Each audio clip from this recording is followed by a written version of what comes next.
मैं आज आपको महाबलेश्वर के बारे में बताने वाला हूँ, जो महाबलेश्वर की साइड आपको शायद कभी पता ही नहीं थी। महाबलेश्वर टूरिस्ट प्लेस तो है, पर साथ ही साथ में स्पिरिचुअलिटी में भी बहुत आगे है। अगर हम इसे सनातन धर्म से जोड़े तो हज़ारों साल पुराना इतिहास है महाबलेश्वर को। पर अगर मैं सैड पार्ट बताऊँ महाबलेश्वर की, तो अनफॉर्चुनेटली महाबलेश्वर सिर्फ टूरिज्म के लिए जाना जाता है। आज ये व्लॉग हम देखेंगे जहाँ पे महाबलेश्वर की हिस्ट्री, एंशिएंट हिस्ट्री, स्पिरिचुअलिटी से रिलेशन और छत्रपति शिवाजी महाराज से जुड़ी हुई हिस्ट्री भी जानने की कोशिश करेंगे। तो इस व्लॉग में हम वो 6 मंदिर देखेंगे जो एंशिएंट हिस्ट्री से, सनातन धर्म से जुड़े हुए हैं और जो आज भी महाबलेश्वर में हमें देखने मिलते हैं। मुंबई से महाबलेश्वर की दूरी अप्रॉक्सीमेटली 250 किलोमीटर्स है और पूना से 140 किलोमीटर्स।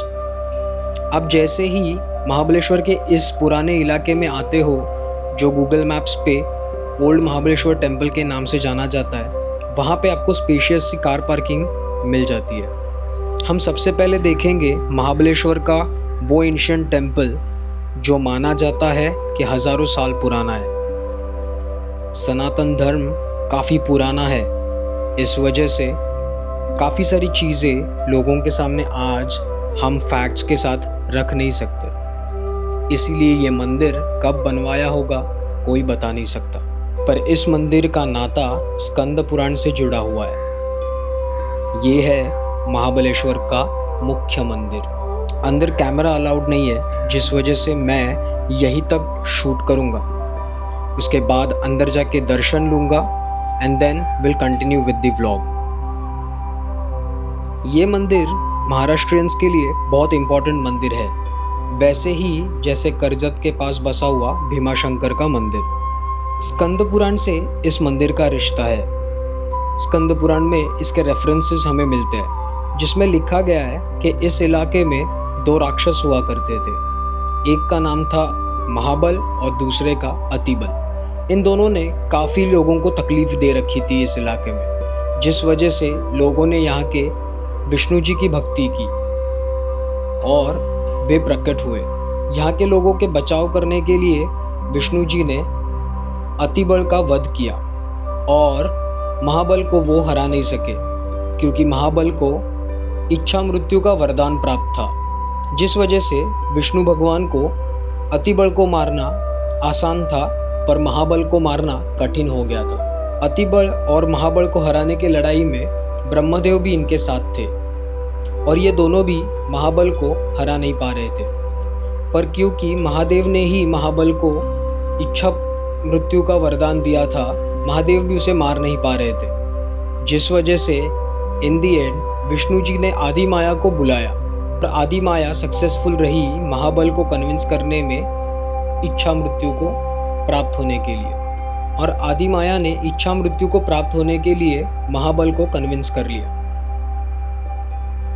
पर इन दी एंड उसकी एक ख्वाहिश थी, आखिरी ख्वाहिश। वो चाहता था कि इस इलाके में महादेव जी की स्थापना हो और उनके अस्तित्व को महाबल के नाम से और अतिबल के नाम से जाना जाए, और इस इलाके को महाबल के नाम से या अतिबल के नाम से जाना जाए। इस वजह से विष्णु जी ने जो अवतार लिया था उसे अतिबलेश्वर कहने लगे, और महादेव ने जो अवतार लिया था उसे महाबलेश्वर कहने लगे। इसी वजह से इस इलाके को महाबलेश्वर नाम से जाना गया है। तो आप यहाँ पे अगर आते हो तो यहाँ पे आपको 3 मंदिर देखने मिलेंगे। एक जो अभी स्क्रीन पे नज़र आ रहा है वो है महाबलेश्वर। इस मंदिर के बाद आपको अतिबलेश्वर भी देखने मिलेंगे और साथ ही साथ में कोटेश्वर। ये मंदिर है त्रिदेवों के। इस जगह की और एक हिस्टोरिकल इम्पोर्टेंस है और वो है शिवाजी महाराज से जुड़ा हुआ। शिवाजी महाराज ने स्वराज निर्मित के बाद सुवर्ण तुला की थी, जिसमें उनकी माँ राजमाता जीजाबाई और उनके मिनिस्टर सोनोपंत डबीर, इन दोनों की सुवर्ण तुला की थी। उनके वजन का सोना इस मंदिर को और यहाँ के गरीबों में बांटा गया था। जो मुझे पता चला वो मंदिर के पास ही हुई थी, और आज हमें यहाँ पे दुकान नज़र आते हैं, पर एक्चुअली यही वो इलाका हो सकता है जहाँ पे छत्रपति शिवाजी महाराज ने अपने माता और अपने मंत्री का सुवर्ण तुला किया होगा।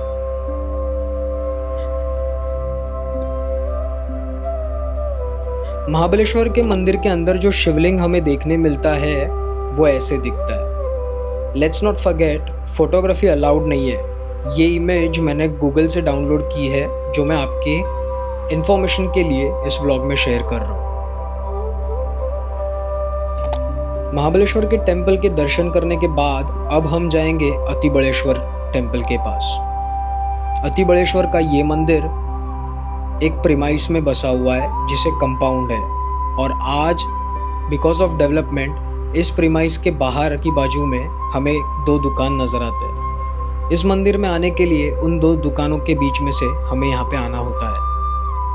ये है स्वयंभू श्री अतिबलेश्वर जी का मंदिर। ये वो अवतार है जो विष्णु जी ने धारण किया था अतिबल का वध करने के लिए। यहाँ पर भी अंदर मैं कैमरा लेके नहीं जा सकता और मैं शूट नहीं करूँगा क्योंकि यहाँ पे फोटोग्राफी प्रोहिबिटेड है। पर अतिबलेश्वर के पास में हमें पद्मेश्वर महादेव का मंदिर नज़र आता है। उनके दर्शन मैंने किए और फिर मैं बाहर आया। अब हम जाएंगे कोटेश्वर जी के दर्शन करने के लिए। ये है ब्रह्मदेव का अवतार। जो ग्राम पंचायत का ऑफिस है महाबलेश्वर का, उसी के पास बसा हुआ है कोटेश्वर का ये मंदिर। महाबलेश्वर और अतिबलेश्वर से थोड़ी सी दूरी पे बसा हुआ है, जिस वजह से आपको कार पार्किंग से बाहर आना होता है और ग्राम पंचायत के पास से गुजरते हुए कोटेश्वर मंदिर के पास पहुंचना होता है। ये मंदिर ब्रह्मदेव के कोटेश्वर अवतार के लिए बनाया गया है, क्योंकि उस लड़ाई में ब्रह्मदेव सेनापति के तौर पे लड़े थे। इस वजह से यहाँ पे उनका कोटेश्वर का मंदिर देखने मिलता है। काफ़ी छोटा और काफ़ी पुरातन ये मंदिर नज़र आता है। शायद ही लोग यहाँ पे आते होंगे। जिस तरीके से इस मंदिर की रचना है और हालत है, उसी से पता चल जाता है। तो ये थे त्रिदेवों के मंदिर। और भी कुछ मंदिर है यहाँ पे जो आगे हम देखेंगे। वापस कार पार्किंग के पास आने के बाद सामने से गुजरते हुए पहुंचने वाला था एक ऐसे पुरातन मंदिर के पास जो काफ़ी प्राचीन है, जो काफ़ी इम्पोर्टेंट है। रिसेंटली खोजा गया था क्योंकि ये मंदिर मिट्टी में धंसा हुआ था।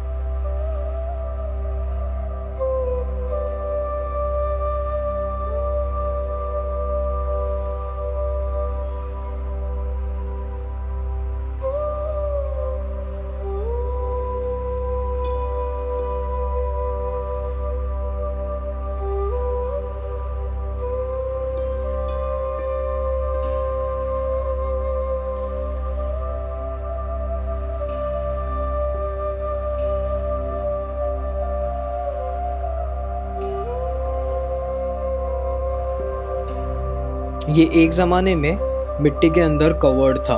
ये रिसेंटली एक्सकवेटेड है क्योंकि ये पहाड़ों के पास बसा हुआ है, तो काफ़ी बारिश यहाँ पे होती है और इसी वजह से जो सॉइल इरोजन होता था और इसी वजह से ये मंदिर मिट्टी में धंसा हुआ था। कृष्णाबाई का ये मंदिर वैली के सामने बसा हुआ है, जैसे आप देख सकते हो। बहुत खूबसूरत सा ये प्राचीन मंदिर व्लॉग के इस पोर्शन में अब हम देखेंगे। ये है कृष्णाबाई का मंदिर। बहुत ब्यूटीफुली इसे बनाया गया है। आप अगर गौर से देखोगे तो इनके ऊपर कई सारी अलग अलग डिज़ाइंस हमें देखने मिलेगी। माना जाता है ये भी टेंपल यादव डायनेस्टी ने बनवाया था, क्योंकि कृष्णा नदी को महाराष्ट्र में देवी का रूप माना गया है। जैसे कि उत्तर भारत में माँ गंगा कही जाती है, वैसे ही इस मंदिर को तीनों साइड से पोर्च एरिया है। एक पैसेज है जो ब्यूटीफुली कार्व्ड कॉलम्स और सीलिंग्स के बीच में बनाया हुआ है। अगर आप यहाँ पे आते हो तो इन सीलिंग्स को थोड़ा गौर से देखिए। आपको बहुत खूबसूरत से अलग अलग क्रीचर्स, अलग अलग स्ट्रक्चर्स देखने मिलेंगे, जिसमें स्नेक्स हो, फ्लावर्स हो या फिर फिश हो। ये सारे सिंबल्स आपको देखने मिलेंगे। इनका रिश्ता कृष्णा नदी से क्या है मैं नहीं जानता, पर ये सारे क्रीचर्स, ये सारे फ्लावर्स जो पानी में मिलते हैं, जो नदी से जुड़े हुए हैं, उन्हीं को यहाँ पे बनाया गया है। ये कृष्णा नदी का मंदिर है, पर यहाँ पे आपको शिवलिंग नज़र आएगा। इसी वजह से इस महादेव का नाम कृष्णेश्वर महादेव रखा गया है। इन फुटेजेस में ही देखिए कितने खूबसूरत से कॉलम्स, सीलिंग्स और स्ट्रक्चर्स देखने मिलेंगे आपको।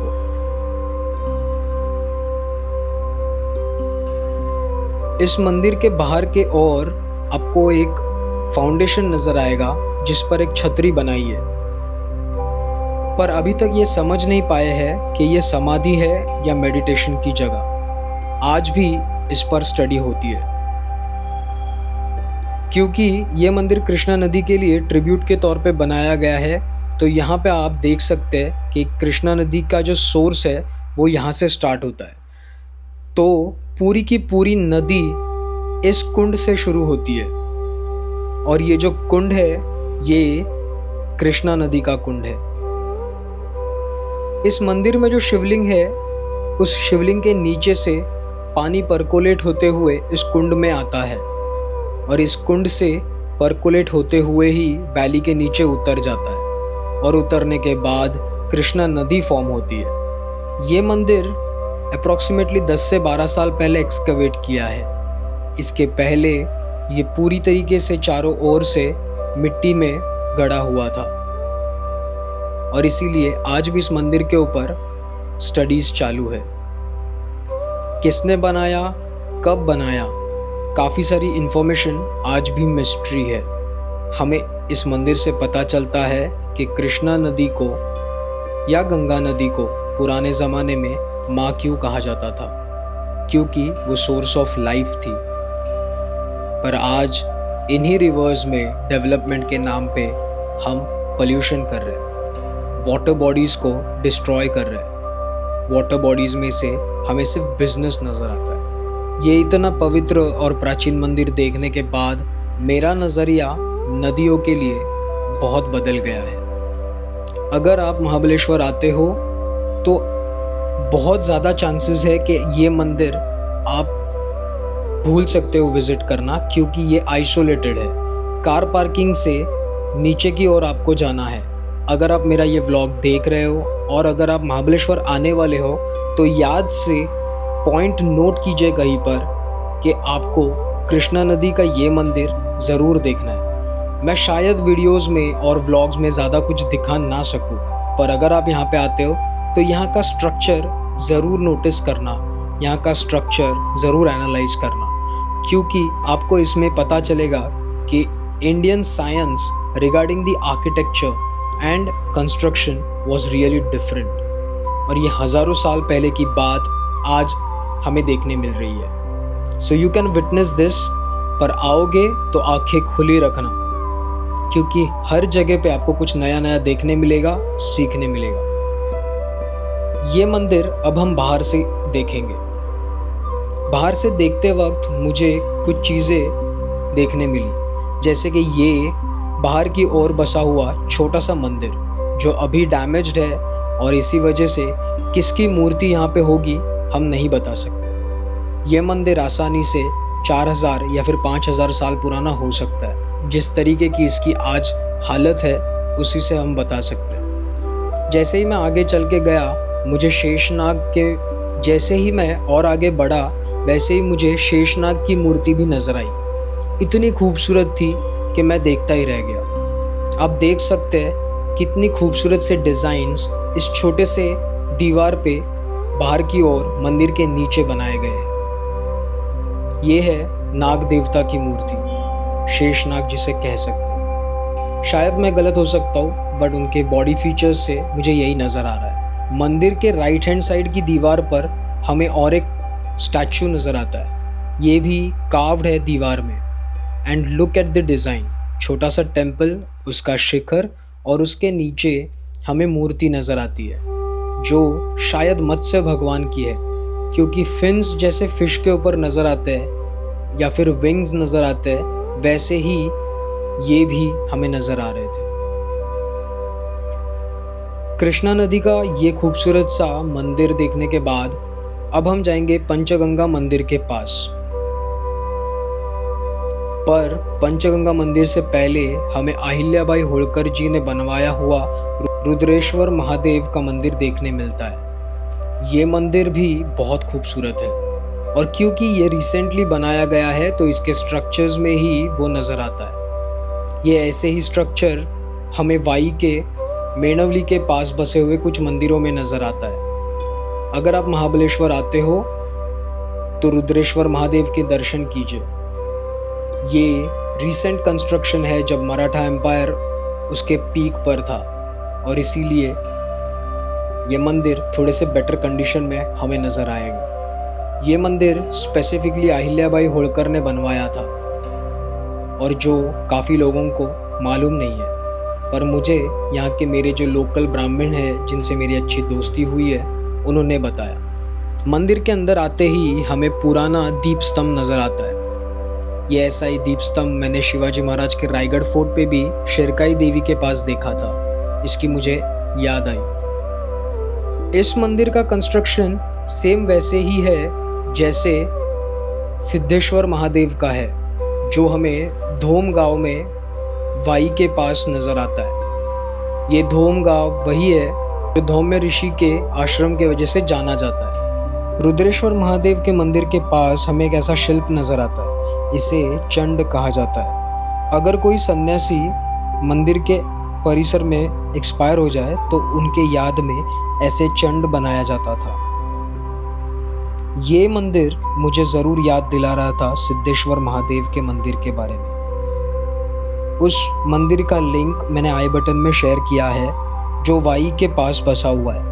अगर आपको पॉसिबल है तो ज़रूर विज़िट कीजिए। अब हम जाएंगे पंचगंगा मंदिर के पास। पंचगंगा का ये मंदिर 5 नदियों को डेडिकेटेड है। ऐसे माना जाता है कि इस महाबलेश्वर से शिवलिंग के करीब से 5 नदियाँ बहती है।